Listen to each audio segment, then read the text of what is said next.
Bueno, vamos a continuar. Como ya habíamos visto ansiedad en general, pues vamos a dar unas puntualizaciones muy pequeñitas, hablando de paidopsiquiatría. Lo primero que tenemos que diferenciar es un trastorno de ansiedad de un miedo normal. Acuérdense, cuando vimos la esfera afectiva, vimos que el miedo es una emoción primaria, ¿no? Entonces es normal sentir miedo, es parte de la supervivencia, como el dolor, ¿no? Entonces, vamos a repasar algunos miedos que son normales para las edades. En niños pequeños, ¿no? Lactantes mayores, puede ser que los miedos a los que se enfrenten sean los siguientes, ¿no? Los sonidos fuertes, un cohete, un grito, algo que se cayó, un cristal que se rompe, eh, un rechinido fuerte. Y cuando un niño experimenta un miedo a los sonidos, el cuidador debe sujetarlo, hablarle suavemente, brindarles confianza con cercanía física y palabras de aquí estoy, soy tu mamá, no pasa nada.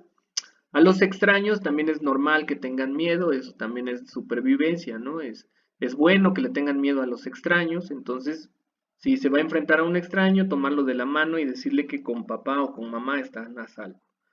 Al baño, pues hacerlo divertido, permitirles un juguete y el miedo, y muy importante son la separación. Entonces, cuando se va a quedar a casa de la abuela y lo tiene que dejar la mamá o a la guardería, etcétera, pues bueno, es importante disminuir esto. Por ejemplo, si va a entrar a la guardería, llevarla a que la conozca, a que se familiarice antes de ya entrar formalmente a la guardería, por ejemplo. En los preescolares, la separación sigue siendo un miedo esperado, ¿no? Cuando entran al kinder, que lloran los primeros días. Para la ansiedad de separación tenemos que considerar que si es en el ambiente de la escuela, tenemos que darle un mes, 4 semanitas para que se adapte. No podemos diagnosticar ansiedad de separación si lleva 15 días no queriéndose quedar en la escuela. Debemos de dejar que pase por lo menos un mes. Los animales, ¿no? Que de repente sale el perro o se asoma un insecto que no conocen, también es importante, ¿no? Es evolutivo y es de supervivencia, ¿no? Tenerle miedo a los animales, pues sí, porque si te acercas, un perro te puede morder, una araña te puede picar, una abeja te puede picar, etcétera, ¿no? Entonces, si sale un animal grande o hay algo, hay que retirarlo de ahí, decirle que es un animal. Si el animal es propiamente una mascota, pues decirle que no le va a hacer daño, ¿no? La oscuridad es un miedo recurrente también, entonces eso se resuelve iluminando un poquito tenuemente su habitación. Y los monstruos y los fantasmas, ¿no? También son miedos normales para la etapa preescolar. Ya en la etapa escolar, en la primaria, siguen los monstruos y fantasmas, ¿no? Los insectos, como variante de los animales, a lo mejor ya no tienen miedo al gato, ni al perro, ni a la rana, pero a la araña, a la abeja, sí, ¿no? Y es importante que ese miedo se le explique qué es y que si hay peligros, pero que él sienta un ambiente de tranquilidad, que si ve una araña pueda avisarle a mamá o a papá. La oscuridad sigue siendo, en los escolares un poquito ya más grandecillos, como de 9 años, 10 años, pues puede ser que ya tengan miedo de las noticias, ¿no? Si va a haber guerra, si hay secuestros, ¿no? Si hay coronavirus, etcétera. Que nos tengan miedo a nosotros, ¿no? Porque pues ya ven que somos una, un mecanismo de asustar a los niños, de te va a inyectar el doctor, ¿no? Te va a sacar sangre el doctor, ¿no? O a las enfermedades, ¿no? No te metes eso porque te va a dar diarrea, etcétera, ¿no? Cuando se superan los 8 años, ya el niño es capaz de ir comprendiendo la muerte, se llama concepto de muerte, que más bien hace referencia o tiene que ver con entender que la muerte es un fenómeno irreversible. Antes de los 8 años es difícil que puedan entender esto, ¿no? Entonces, a los 7 años, por ejemplo, a lo mejor morirse es ir con Kamisama, ¿no? O irse a otro, como Goku, a otro lado y luego regresar, ¿no? Entonces, pero a los 8, después de los 8 años, cercano a los 9, se empieza a entender que la muerte es ya no vuelvo a ver a nadie, ¿no? O sea, mi abuelo ya no está y nunca más, ¿no? Entonces eso les puede generar miedo. Y la guerra, afortunadamente somos un país no bélico, entonces pues bueno. Y los adolescentes pues ya en teoría ya debieron de haber resuelto los miedos anteriores, y a lo que tendrían miedo sería a fallar y al rechazo, ¿no? Fallar no solo en la falla escolar, sino fallar como hijo, fallar en el deporte, fallar un tiro penal, fallar lo que se les ocurra, y el rechazo, ¿no? El no ser aceptado por los pares o por los iguales. Y de ahí, bueno, los trastornos de ansiedad, la ansiedad por separación, que lo vimos en ansiedad, bueno, no lo repasamos, pero venía en el resumen. Es un trastorno muy común de la infancia y va a involucrar problemas persistentes para la escuela, que es el principal lugar donde los niños se tienen que separar de los padres, ¿no? Y es una ansiedad excesiva porque suceda, o ¿no? O sea, anticipadamente o porque esté sucediendo una separación de las figuras de apego. Aparece hasta en el 4% de la población infantil y es difícil que en la adolescencia o bueno, desde la pubertad comience, ¿no? Al contrario, ahí ya no quieren que vayan por ellos a la escuela ni que la mamá les lleve la sombrilla porque está lloviendo, ¿no? O sea, ya quieren marcar un poquito su autonomía. Pero bueno, donde más se diagnostica es alrededor de los 8 años, es más frecuente en mujeres y usualmente tiene que comenzar ante una situación de separación inminente. No es regla, puede haber quienes poco a poquito se va mostrando y se va haciendo más intenso el miedo a separarse hasta que, o en algunos asociado a un estresor, ¿no? Y estaba todo bien en su vida y lo llevan un día a la escuela y de ahí empieza, ¿no? Esto puede llevarlos a que tengan rechazo escolar, el curso es variable, a veces también, a veces hay recaídas, y cuando cambian hacia un ambiente que les exige o les demanda autonomía, puede volverse a exacerbar. Puede ser que hayan resuelto por ahí de primero, segundo de primaria la ansiedad de separación y al avanzar a la secundaria reaparezcan algunos de estos síntomas. La mayoría de las veces remite sin secuelas, pero de vez en vez persiste en la edad adulta. Niños que padecen ansiedad de separación tienen un poquito más de riesgo de ser adultos con trastorno de angustia o de pánico. Y esto genera muchos problemas, genera frustración parental, a veces hasta conflictos familiares de, no sé, si la figura de apego en México importante es la mamá, a veces el niño quiere estar con la mamá, entonces el esposo dice, pero yo también quiero estar con mi mujer, la quiero llevar a cenar al cine y no podemos porque el niño se suelta a llorar si no lo llevamos.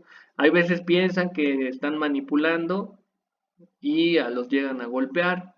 La mitad de ellos va a tener otro problema de ansiedad, un tercio se nos va a deprimir, lo que les decía yo, un riesgo elevado de que generen o continúen con ansiedad de separación en la pubertad y eso los predisponga a trastornos de angustia y la consecuencia más tangible llega a ser el rechazo escolar. Puede haber una contribución genética, se considera que tiene una carga más genética cuando conforme avanza a la edad sigue aumentando el trastorno y se considera que es más ambiental cuando va avanzando la edad y disminuye la intensidad del trastorno. Si uno de nuestros padres tuvo trastorno de angustia, nosotros como niños, ya no lo somos, pero bueno, lo fuimos alguna vez, tendremos 3 veces más riesgo de padecer ansiedad de separación. El diagnóstico, pues una buena historia clínica, cumplir con los criterios y pedir otras fuentes de información como la escuela. Hay veces que los niños lloran al inicio, al entrar a clases y ni bien cruzan el umbral de la puerta, dan el timbrazo y ya están bien y están jugando. Entonces hay que preguntar a la escuela. A veces los padres solo se quedan con la imagen de que lloró en la entrada y pues van a lo mejor no van a quedarse así todo el día, ¿no? Y se van adaptando a la rutina escolar. Entonces aquí vienen los criterios, vienen los ejemplos concretos de ante qué situaciones se va a manifestar esta ansiedad, ¿no? Muchos de los miedos que tienen los niños con ansiedad por separaciones que algo les pase a sus papás y ya no los vuelvan a ver, ¿no? Que, si oyen las noticias de que están secuestrando, pueden decir es que mi mamá va a ir a Walmart y qué tal si la secuestran y ya nunca más regresa, o qué tal si mi papá se pierde porque no sé, dicen, ay, African Safari es muy grande, ¿no? Entonces vamos a ir a African y o mi papá trabaja en African y qué tal si se pierde y un día no encuentra la salida y ya no puede regresar nunca, ¿no? Etcétera. Todos esos tipos de situaciones son miedos con los que se enfrenta un niño con ansiedad por separación. ¿Ok? Bueno, aquí más de los criterios. Incluso puede afectarse el sueño, que las pesadillas sean de temática de separación. Y muchas veces antes de irse a la escuela presentan dolor de panza, dolor de cabeza, ¿no? O están el viernes que se acaba la escuela, están muy contentos, felices, el sábado se la pasan de maravilla, el domingo temprano también, y conforme se hace tarde el domingo empiezan ya a experimentar anticipación de que ya viene el lunes y van a ir a la escuela, etcétera, y empieza una ansiedad anticipatoria. El tratamiento, pues psicoeducación a los padres, explicarles que esto es un trastorno, que no necesariamente es voluntario, o más bien no es voluntario en los niños, ofrecer psicoterapia y si no, pues los psicofármacos, principalmente fluoxetina y fluvoxamina. La fobia social, pues, prácticamente muy parecida a la de los adultos, ¿no? Miedo a ser ridiculizado en situaciones sociales. Ese miedo en un niño se va a manifestar llorando, en el adulto, pues difícilmente vamos a llorar, ¿no? O sea, podemos estar tensos en una exposición o quedarnos enmudecidos, sudorosos, taquicárdicos, pero difícilmente vamos a llorar. En los niños, pues mucha de esta ansiedad, de esta fobia, de este miedo, se va a manifestar llorando y a diferencia de los adultos, pues los niños no tienen mucho control sobre las situaciones sociales, ¿no? O sea, vas a ir al cumpleaños de tu primo porque nos invitó tu tío y vas a ir, ¿no? No puede decir, no, yo me quedo solo en casa o ya empezó la fiesta y yo mejor me voy, ¿no? Entonces eso pasa.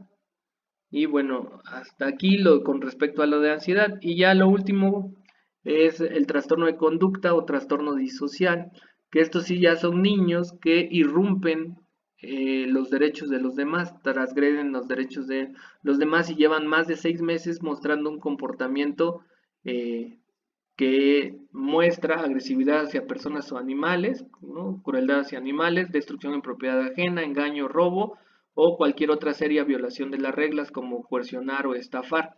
Eso obviamente se da más en niños grandes, más allá de los 10 años casi siempre y más comúnmente en los adolescentes. El trastorno de conducta no es un trastorno de ansiedad, entra en una categoría que se llama trastorno de conducta.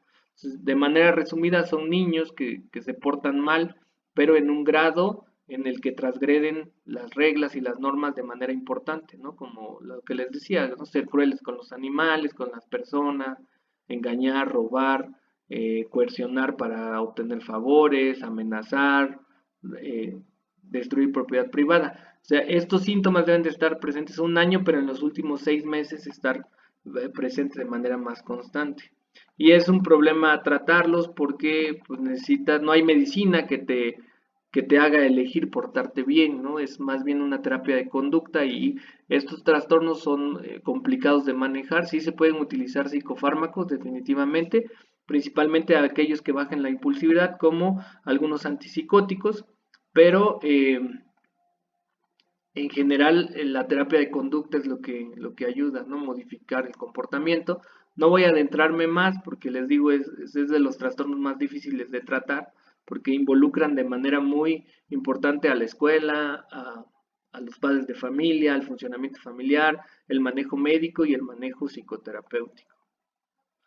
Ok, bueno, es más común en niños, ¿no?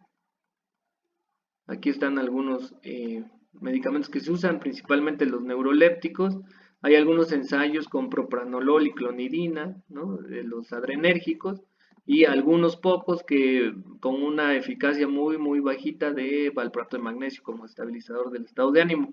Muchas veces, no es regla, pero la mayoría de las veces, o la gran mayoría de las veces, el trastorno de conducta tiene una base o depresiva o es un déficit de atención que se complicó con un problema de conducta. Son cosas separadas, pero si tenemos un niño inquieto, ¿no? Y que además es segregado porque no aprende, porque se equivoca, porque es entrometido, pues eso puede impactar en la percepción del mismo y en su conducta. Entonces hay que tratar la comorbilidad que encontremos, ¿ok?